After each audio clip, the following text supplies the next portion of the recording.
Assalamualaikum Sobat Mahira. Hari ini kita akan bercerita dan sharing sedikit informasi tentang makanan ikan yang tepat,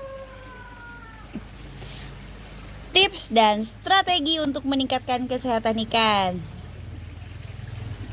Ada ikan yang dikasih makan banyak tapi nggak gede-gede. Ada ikan yang dikasih makannya sedikit tapi kok gampang sakit. Macam-macam ya.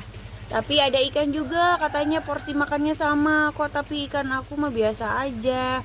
Ternyata ada strategi yang harus kita lakukan supaya ikannya tumbuh sehat. Sebelumnya kita kaji lagi tentang jenis makanan ikan. Makanan ikan itu ada 3 jenis. Yang pertama, makanan ikan komersial. Makanan ini tersedia dalam berbagai bentuk dan ukuran. Kayak ini nih. Saya sedang menggunakan pelet, ini komersial ya teman. Kita gunakan sesuai ukurannya. Dalam berbagai jenis dan bentuk itu udah ada tersedia di tokonya. Lalu yang kedua ada makanan ikan alami. Kita sambil ngawur aja ya teman-teman. Saya kebetulan tidak bawa contohnya. Makanan ikan alami itu seperti plankton atau cacing, serangga. Nah, itu jadi pilihan yang baik kayak kroto. Tuh, itu alami ya teman-teman. Daun-daunan juga alami, itu kayak daun sente buat gurame, itu makanan alami. Dan yang ketiga ada makanan ikan yang dibuat sendiri. Bisa dibuat dari bahan-bahan alami seperti sayuran, buah-buahan, daging. Mungkin ada sisa dapur nih dari rumah. Nah, itu juga bisa buat makanan ikan. Tapi kalau misalkan teman-teman budidaya untuk pembesaran yang lebih cepat, baiknya tidak menggunakan sampah dapur ya. Baiknya menurut saya saat ini, sependek pemahaman saya. Nah, sekarang tips memilih makanan ikan yang tepat. Yang pertama, pilih makanan yang sesuai dengan jenis ikan. Kalau misalkan ini ikan, kalau yang di sini ikan budidaya untuk pembesaran dan jual, kami khusus menggunakan pelet saja.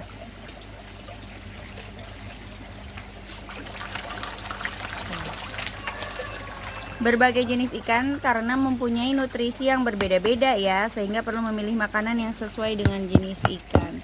Tentunya ukurannya juga. Kalau ikannya kecil, kita kasihnya yang ukuran lebih kecil dari ini. Atau ikan yang baru lahir, larva ikan, kita biasa kasihnya itu puut, dedak.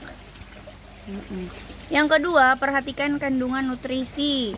Nah, makanan ikan yang baik itu harus memiliki kandungan nutrisi yang seimbang, termasuk protein, karbohidrat, dan vitamin. Kalau untuk ikan ini, sistem ras ini, peletnya itu kita campur menggunakan EM4 ini nih.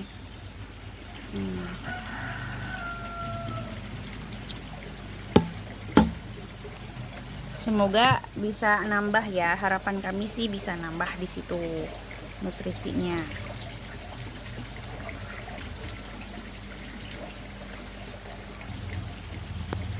Selanjutnya, hindari makanan yang berlebihan.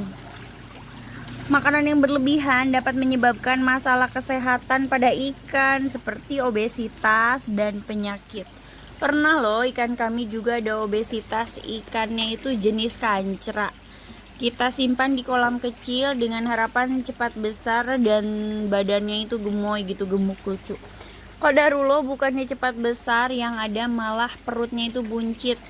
Ikannya sakit dan sampai ada 7 atau 8 ikan yang meninggal, yang mati ya. Jadi tetap ikan juga ternyata harus dikontrol, karena ikan itu nggak ada kenyangnya ya. Kalau dikasih makan terus seharian, sekarung juga mungkin akan dimakan, karena ikan tidak punya kontrol, jadi kitanya yang mengontrol. Dan kita harus memberi variasi makanan. Variasi makanan dapat membantu meningkatkan kesehatan ikan dan mencegah kebosanan. Iya sih, sebetulnya yang idealnya itu ikan-ikan ini juga kita kasih sayurnya itu dulu kita pakainya azola dan apa ya, azola. Nah, azola itu ikan-ikan ini suka, kadang kita kasihnya seminggu sekali ya, sedikit saja secukupnya. Ternyata itu akan meningkatkan nafsu makan ikan juga, dan ikan gak bosan terus-terusan makan pelet lagi. Tapi qadarullah, ke kolam azola kita sudah nggak ada ya. Semoga kedepannya kita bisa budidaya azola lagi. Sekarang strategi pemberian makan pada ikan.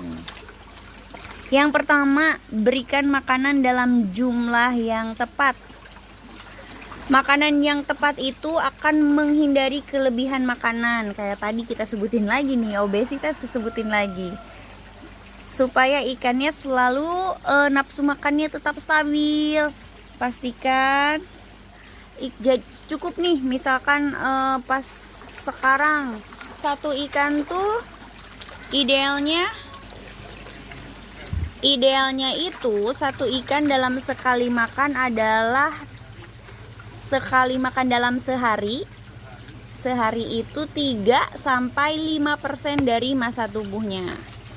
Jadi kita kira-kira aja ya, segede apa nih ikan di kolam kita. Nah, 3% dari massa tubuhnya, maksimal 5, minimal 3, jadi 4. Tapi kumaha ngitungnya ya, hitung aja lah, kita bisa. Lalu yang kedua, berikan makanan pada waktu yang tepat. Berikannya itu kita harus konsisten nih. Kalau kami di sini ngasih makannya setiap pagi dan sore. Pagi jam 8, maksimal jam 9, dan sorenya jam 4. Nah, ketika si ikan udah punya pola kayak gini, ternyata berdasarkan hasil percobaan kita, ketika kita ngasih makan lebih pagi, misalkan jam 7, ikan itu gak nafsu makan, gak selahap jam 9 atau jam 8 pada waktunya makan. Jadi ikan juga bisa dikondisikan. Dan yang ketiga, pantau kesehatan ikannya. Pantau secara teratur untuk memastikan bahwa makanan yang diberikan sudah tepat. Apakah makanannya sudah memenuhi pertumbuhannya? Baiknya kalau misalkan sudah 3 bulan, kita lihat nih ikan mana yang pertumbuhannya tertinggal, ikan mana yang pertumbuhannya cepat. Kita lakukan sortir sesuai ukuran supaya pertumbuhannya lebih maksimal lagi dan merata. Itu dia teman-teman tentang pemberian pakan makan ikan, tips dan strateginya supaya ikannya tumbuh dengan baik. Terima kasih sudah mengikuti video Mahira Fish Farm. Salam sehat, bahagia selalu. Wassalamualaikum warahmatullahi wabarakatuh.